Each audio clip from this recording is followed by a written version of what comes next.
শিশুকালে কৃষ্ণ ভজে কৃষ্ণ পাওয়ার আসে, যৌবনকালে কৃষ্ণ ভজে কৃষ্ণ আসে কি না আসে, আর বৃদ্ধকালে কৃষ্ণ ভজি জমেরও তরা আসে।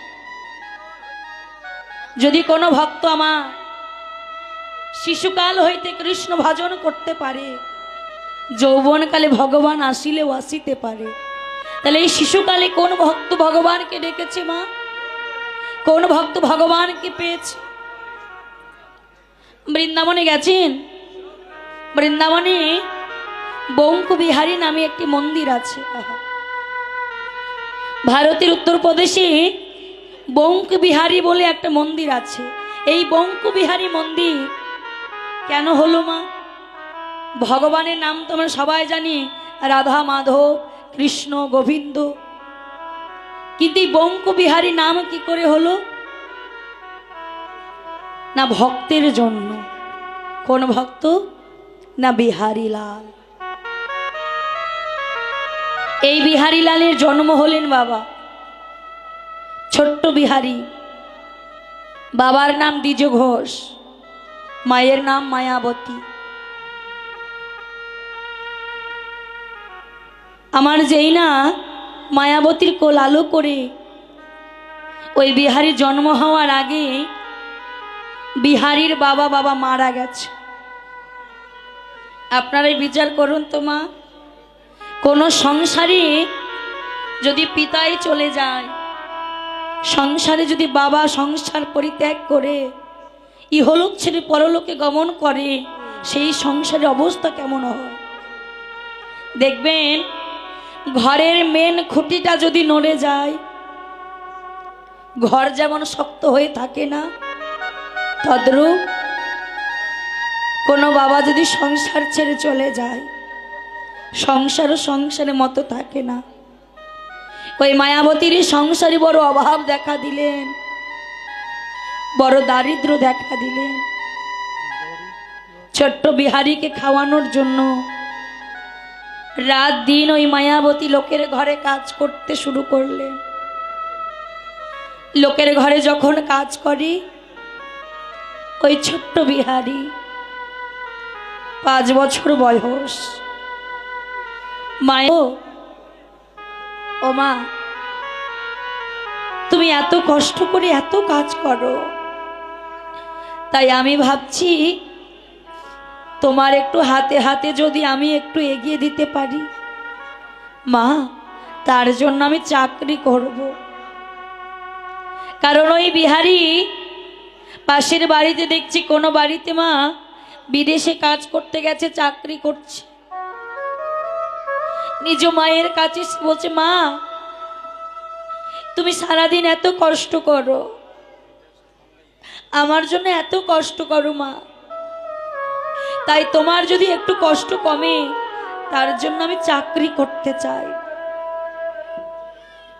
যেই না বিহারী বলছে চাকরি করতে চাই, মামার বলছে, ওরে বিহারী, তোর এই 5 বছর বয়স, তোকে কে চাকরি দেবে, আর তুই কোন চাকরি করবি?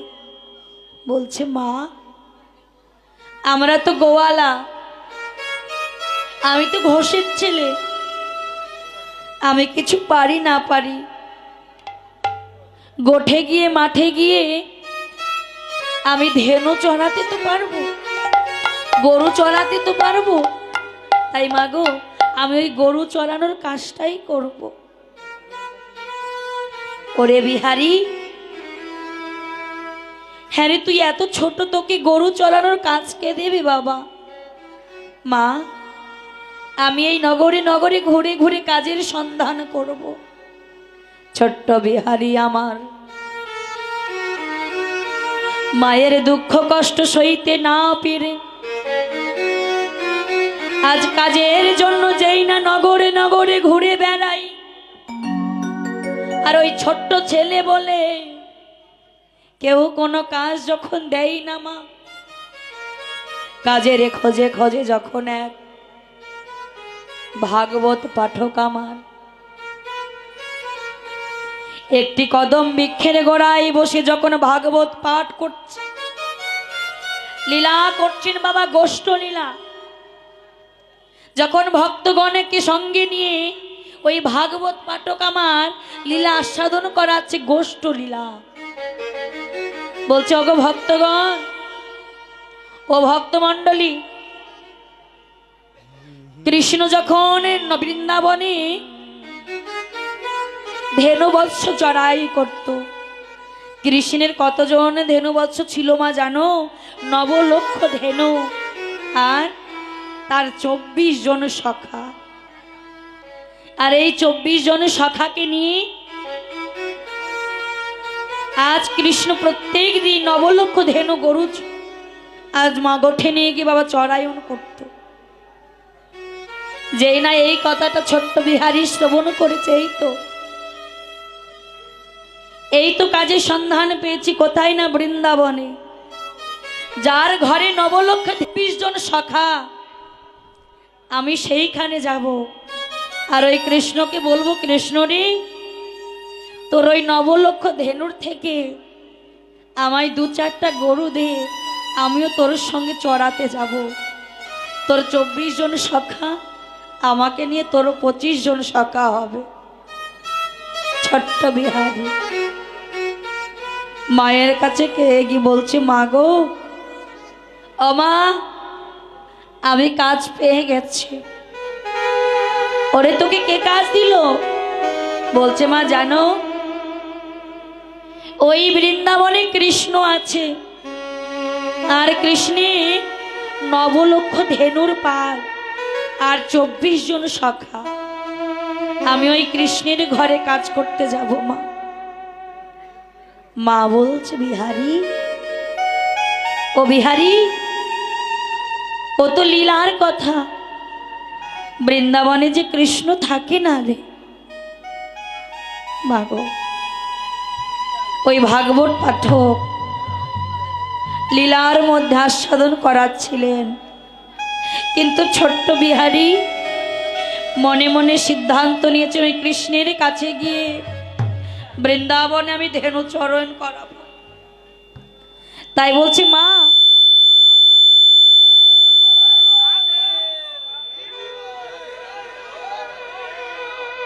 মা, আমি বলছি কৃষ্ণ বৃন্দাবনে আছে। তোকে কে বললো রে কৃষ্ণ বৃন্দাবনে আছে? বলছি কেন? ওই পাঠক ঠাকুর। বাবা, আমি তো তোর মা হই, আমি কি তোকে মিথ্যা কথা বলবো? মা গো, আমি বলছি না তুমি মিথ্যে কথা বলছো। যার মুখে থেকে আমি শুনেছি বৃন্দাবনে কৃষ্ণ আছে, আমি একবার তার কাছে শুনে আসব বৃন্দাবনে কৃষ্ণ আছে কি নেই। যদি সেই পাঠক ঠাকুর আমায় বলে বৃন্দাবনে কৃষ্ণ নেই, মা গো, তাহলে তোমার ছেলে তোমার বুকে ফিরে আসবে।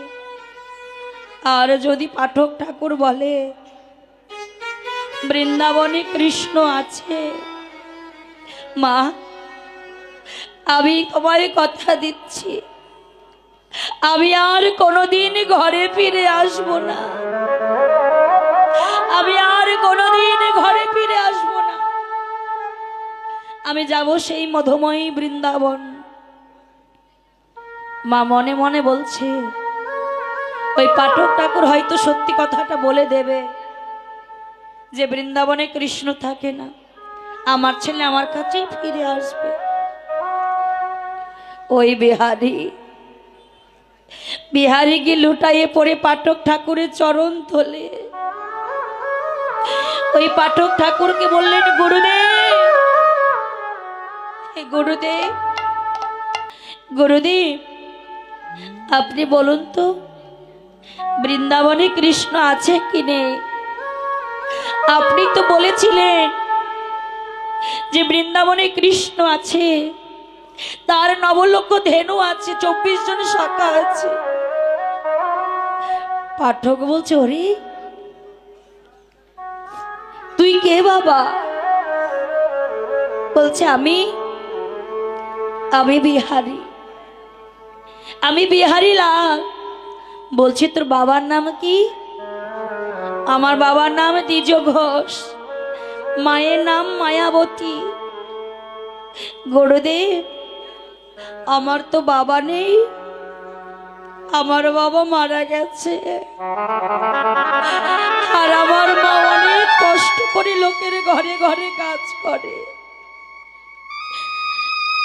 তাই আমি কৃষ্ণের কাছে গিয়ে কৃষ্ণের নবলক্ষ ধেনুর থেকে 2-4টি গরু নিয়ে আমি চড়াবো। যে না এমন কথা বলেছে। পাঠক ঠাকুর বলছে এতদিন ধরে আমি লীলা সাধন করাচ্ছি, এমন করে কারো চৈতন্য আমি জাগাতে পারিনি, কিন্তু এই ছোট্ট ছেলে, তার মধ্যে এমন ভাবে চৈতন্য জেগেছে, আমার কথাগুলো সে সত্যি মনে করেছে। এখন যদি আমি একে বলি যে কৃষ্ণ বৃন্দাবনে থাকি না, সে যে বড় একটা কষ্ট পাবে, বড় আঘাত পাবে। তার ওর বিশ্বাসটাকে আমার ভাঙা উচিত নয়। তাই পাঠক ঠাকুর আমার ওই ছোট্ট বিহারীকে বলছে, ওরে বিহারী, আমার ডাকে হয়তো কোনোদিনে কৃষ্ণ আসবে কি জানি না, কিন্তু তোর ডাকে কৃষ্ণ আসলেও আসতে পারে। হরি বল, হরি বল। তুই যে ভক্তি ভরে ডেকেছিস, তোর ডাকে কৃষ্ণ নামলেও নামতে পারে। আয় বাবা, আমি তোকে দীক্ষায় দীক্ষিত করি। আজ পাঠক ঠাকুর আমার দাদুর সঙ্গে তিলক সেবা করে আজ বিহারীকে দীক্ষা দিয়ে দীক্ষিত করে বিহারীর হাত দুটো ধরে বলছে, ওরে বিহারী, বিহারী, কোনদিন যদি তোর ওই কৃষ্ণর সঙ্গে দেখা হয়, তোর এই গুরুদেবের কথা একটু বলিস, তোর এই গুরুদেবের কথা একটু বলিস বিহারী। যেই না এমন ভাবে বলেছে, মা গো, ছোট্ট বিহারী আমার চলেছে কোথায় না, মধুময় শ্রীধাম বৃন্দাবনে। ওই ছোট্ট ওইটুকু ছেলে পায়ে হেঁটে চলেছে মা মধুময় শ্রীধাম বৃন্দাবনে। হাঁটতে হাঁটতে একটু দূরে গিয়ে একজনকে বলে উঠলো, মা, ও বাবা, বলতে পারো বৃন্দাবন কোথায়, আর কোথায় গেলে বৃন্দাবনে কৃষ্ণের সঙ্গে আমি দেখা পাবো? ছোট্ট ছেলেটার এমন কথা শুনে সকলে দূর দূর বলে, এই পাগল ছেলে, বৃন্দাবনে যাবি? কি নাম তোর? কোথায় থাকিস? দূর হয়ে যা। পাগলের মতো বউকে কথা বলছে বলে মা সকলে দূর দূর করে তাড়িয়ে দিচ্ছে। বিহারী 2-4 দিন হেঁটে হেঁটে ওই বৃন্দাবনে যেতে শুরু করেছে। আর বৃন্দাবনে যেতে যেতে 2-3 দিন ধরে কিছু খাওয়া নেই ছেলেটা, আর হাঁটতে পারছে না। খিদের জ্বালা সইতে না পেরে ওই বিহারী একটি বৃক্ষের গোড়ায় বসে অঝরে কাঁদছে আর বলছে, ওরে কৃষ্ণ, তোর সঙ্গে দেখা করতে হলে এত কষ্ট পেতে হয়। আগে থেকে যদি জানতাম তোর সঙ্গে দেখা হলে, তোর সঙ্গে দেখা করতে গেলে এত কষ্ট পেতে হয়, এত কাঁদতে হয়, যদি আমি আগে থেকে জানতাম কৃষ্ণ, আমি মায়ের কোল থেকে কোনদিন এত কষ্ট করতে এত দূরে আসতাম না। আমি মায়ের কোলেই থাকতাম। যখন এমন ভাবে কৃষ্ণ কাঁদছে, মাগো, ভক্তের ভগবান সব সইতে পারে, কিন্তু কোন ভক্ত যদি এমন ভাবে কাঁদে ভগবান আমার সইতে পারেন না। তাই ভক্তের কান্না শ্রবণ করে ওই বাকে বিহারী ছোট্ট একটি বালকের রূপ ধারণ করে, আজ বালকের রূপ ধারণ করে মা ওই বিহারীর কাছে এসে বলছে, বন্ধু, ও বন্ধু, বন্ধু তুমি কোথায় যাবে বন্ধু?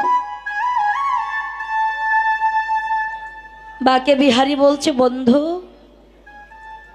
আমি কৃষ্ণের ঘরে যাব, কৃষ্ণের কাছে যাব। কৃষ্ণর নাকি নবলক্ষ ধেনু আছে, আর ওই নবলক্ষ ধেনুর মধ্যে দু চারটি নিয়ে আমি ওই মাঠে গিয়ে গরু চড়াবো। তাই কাজের জন্য আমি কৃষ্ণের কাছে যাচ্ছি। তুমি কি বলতে পারো বন্ধু ওই কৃষ্ণের বাড়িটা কোথায়? হরি বল, হরি বল। আজ মাগো ছোট্ট বালক যে ভগবান আমার বালকের রূপ ধারণ করে এসে বিহারী লালকে বলছে, বন্ধু আমি দেখিয়ে দিতে পারি ওই কৃষ্ণের বাড়ি কোনটা। মাগো আজ ওই সঙ্গী করে বিহারীকে নিয়ে ওই বাকে বিহারী মন্দিরের সম্মুখে, যে বাকে বিহারী মন্দিরের পূজায় রত থাকতেন আমার ব্রাহ্মণ, আজ ওই বাকে বিহারী মনে মনে বলছে, এই ব্রাহ্মণ তো আমার পূজা অর্চনা করে, আর তার ঘরেও তো অনেক গরু আছে। আমি যদি এই বিহারীকে ব্রাহ্মণের ঘরে পাঠাই, সে মনে ভাববে এটাই আমার কৃষ্ণের ঘর। তাই বিহারীকে বললেন, ওরে বিহারী বন্ধু, ওই দেখ বন্ধু, ওই যে ওটা দেখতে পাচ্ছিস ওইটা হলো কৃষ্ণের বাড়ি। বন্ধু এইটাই কৃষ্ণ বাড়ি? যেই না মাগো বলছে, বন্ধু এত দূর যখন আসলি একটু ভেতরে চল। বলছে, না না, আমার মা আমাকে অনেকক্ষণ ধরে খুঁজে বেড়াচ্ছে, আমার মা তো অনেক বকাবকি করবে, তুই যা বন্ধু, আবার আমাদের দেখা হবে। ওই বিহারী ওই ব্রাহ্মণ বাড়িতে ঢুকে ডাকছে, কৃষ্ণ, ও কৃষ্ণ, কৃষ্ণ। এমন সময় সেই ব্রাহ্মণ ঠাকুর, যে ব্রাহ্মণের মাগো ওই বাকে বিহারীর পূজা অর্চনা করেন, ওই ব্রাহ্মণ ঠাকুর এসে বলছে, কে কে তুই? বলছে, আমি বিহারী লাল। জানো আমার বাবা মারা গেছে, আমার মায়ের বড় কষ্ট, তাই আমি শুনেছি নাকি কৃষ্ণের নবলক্ষ ধেনু আছে, তাই আমি কাজ করার জন্য, চাকরি করার জন্য কৃষ্ণের ঘরে এসেছি। হরি বল, হরি বল। এটাই তো কৃষ্ণের ঘর। ব্রাহ্মণ মনে মনে বলছে, আরে ছেলেটার বাবা নেই, কেউ নেই, ছেলেটাকে যদি বলি এটা কৃষ্ণের বাড়ি না, তাহলে ছেলেটা মনে বড় কষ্ট পাবে। তাই বলছে, ওরে বিহারী শোন, এটাই কৃষ্ণের বাড়ি, তুই ঠিক জায়গায় এসেছিস, চল বাবা ঘরে চল। বিহারীকে দুটো খেতে দিয়ে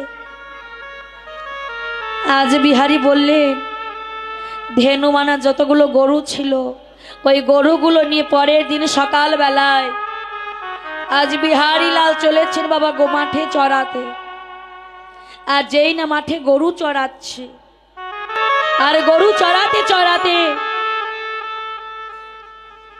ওই বিহারী মনে মনে বলছে, কৃষ্ণের বাড়ি তো আসলাম, ওই কৃষ্ণর সঙ্গে দেখা তো হলো না। ও আমি হয়তো আজ তাড়াতাড়ি করে ওই কৃষ্ণের গরু নিয়ে হয়তো চলে এসেছি, আর কৃষ্ণ হয়তো অন্য মাঠে গেছে। সেদিনই তাড়াতাড়ি করে সন্ধ্যা নেমে গেছে, আর ওই ব্রাহ্মণ আমার ওই বিহারী লালের জন্য খাবার নিয়ে এসেছে। বিহারী লাল খাবার খেয়ে ধেনু বৎস চরায়ন করে সন্ধ্যাবেলায় আবার ঘরে ফিরেছে। সন্ধ্যাবেলায় ঘরে ফিরে পরের দিনই সকাল বেলায় আবার ধেনু বৎস নিয়ে মাগো মাঠে চলেছেন চড়াতে। আর যখন ধেনু বৎস চড়াতে গিয়ে বলছে, দেখলে আজও হয়তো আমার দেরি হয়ে গেছে, কৃষ্ণ আজও আমার আগে গরু নিয়ে বেরিয়ে পড়েছে। হরি বল। বলছে আজ দেখবো আমি কৃষ্ণ কোন মাঠে গেছে। ওই মাঠের মধ্যে একটি বড় গাছ, ওই গাছের উপরে উঠে আজ বিহারী দেখছেন কোথায় কৃষ্ণ আছে। তাই যেই না আমার কৃষ্ণকে বন্ধু বন্ধু ওরে বন্ধু, যেই না গাটে উঠে বন্ধু বন্ধু করে ডাকছে মাগো ভগবান কৃষ্ণ। এমন ভক্তি ভরে যদি কোনো ভক্ত ডাকে, ভগবান না থেকে আসে কি থাকতে পারে? আজ কি করলেন? ওই বিহারী ডাকে অদূরের মাঠে আজ ধেনু বৎস নিয়ে আজ সখাগণকে নিয়ে আজ কৃষ্ণ আমার মধুর স্বরে বাঁশি বাজাচ্ছে আর নৃত্য করছে।